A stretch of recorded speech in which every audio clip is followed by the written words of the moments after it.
The Washington State Department of Financial Institutions is a big supporter of financial capability for Washington residents, and April is Financial Capability Month. So we are answering the Washington State Treasurer Dwayne Davidson's challenge to read a financial literacy book online. And today we are going to read Money Madness by David Adler, illustrated by Edward Miller. What's all this money madness? People talk about money and work for it. They seem to always want more of it. Take a look at a dollar bill. There's a nice portrait of George Washington on it, but it's just paper. Why do people want money? People want money because it can be used to buy things. Now, imagine a world without money. If you were hungry and there was no such thing as money, how would you buy a loaf of bread? You would have to bake your own. Without money, how would you get the ingredients for the bread? If no one would give or sell you flour, you would have to grow wheat, harvest it, grind it, and sift it before you would have the flour for your bread. That sounds like a lot of work. If there was no such thing as money and you needed new clothes, you would have to make them. Imagine if you had to knit your own sweater. Imagine if you had to raise a sheep and shear it, spin the wool to make the yarn, and then knit your own sweater yourself. You might have grown out of that size too by the time you finished. There was a time before money.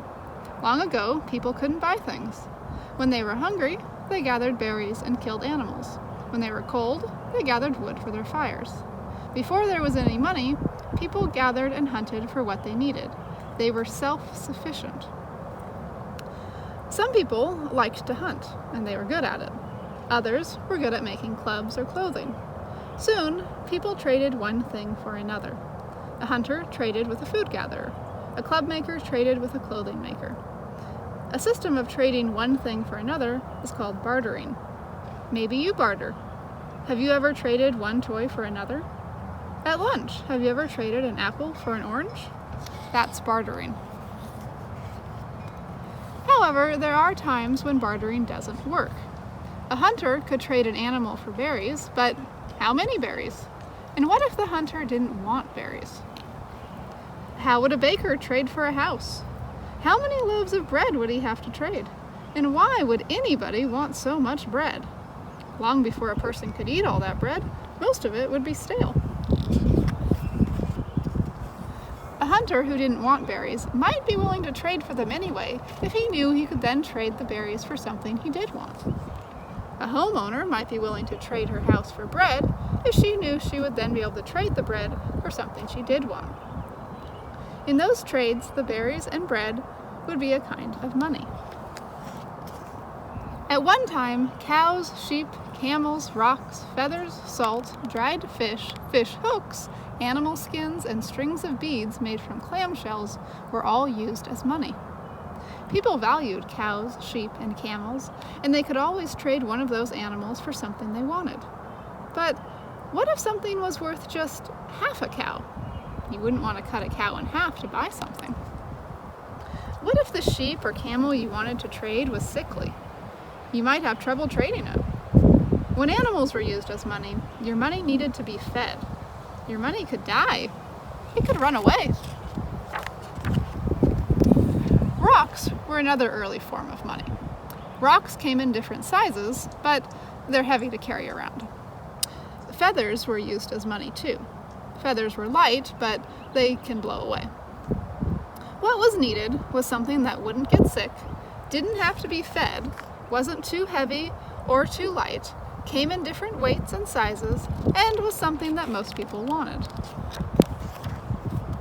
Hundreds of years ago, people found that metals made good money. People valued bronze and copper, which could be cut into small pieces just right for carrying around. To know how much each piece was worth, people just had to weigh it. The heavier the piece of metal, the more it was worth. These pieces became the first coins.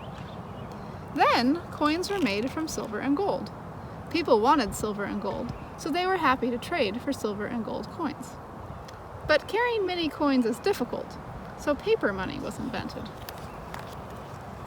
The first paper money was like a printed promise promised that the money could be taken to a bank and traded for silver and gold coins. In the United States, people no longer use silver and gold coins as money. But paper money still has value because you can use it to buy things.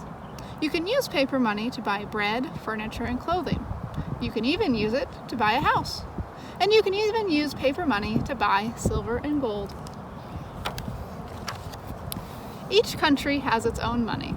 In the United States, people use dollars. In Mexico, people use pesos. In Israel, new shekels. In Russia, rubles. In China, yuan. In Canada, dollars. In South Africa, rand. And in Brazil, reais. People in many of the countries in Europe use euros. The value of money in each country keeps changing. One US dollar may be worth 10 Mexican pesos one day and a little more or a little less the next day. Your dollar may be worth 7 Chinese yuan one day and slightly more or slightly less the next day. The value of each country's money goes up when prices go down in that country. When that happens, the dollar buys more. The value of each country's money goes down when prices go up in that country. When prices go up, the same dollar buys less.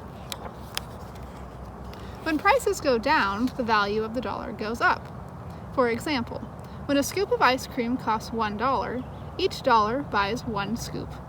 If prices go down and a scoop of ice cream now costs just 50 cents, a dollar buys double what it bought before. Now a dollar buys 2 scoops of ice cream. The value of a dollar in relation to ice cream went up. As prices in a country go down, not just for ice cream, but for many, even most things, the value of its currency goes up. Checks and credit cards are money too, because they can be used to buy things. Some people even use digital money. With digital money, there is a computer record of the money in an account. When you spend that money to buy a book or download music, the amount you spend is subtracted from your account. Even though you cannot see digital money, it's still money because it can be used to buy things. We no longer live in a world with just hunters and food gatherers. We live in a world with dancers, teachers, doctors, astronauts, dentists, and bakers. Without money, it's hard to imagine what a dancer would trade to buy a car. Without money, it's hard to imagine what a teacher would trade to buy a sweater. It's hard to imagine a world without money. Now reach into your pockets. Do you have any coins? Do you have any paper money? If you do, you're probably pleased.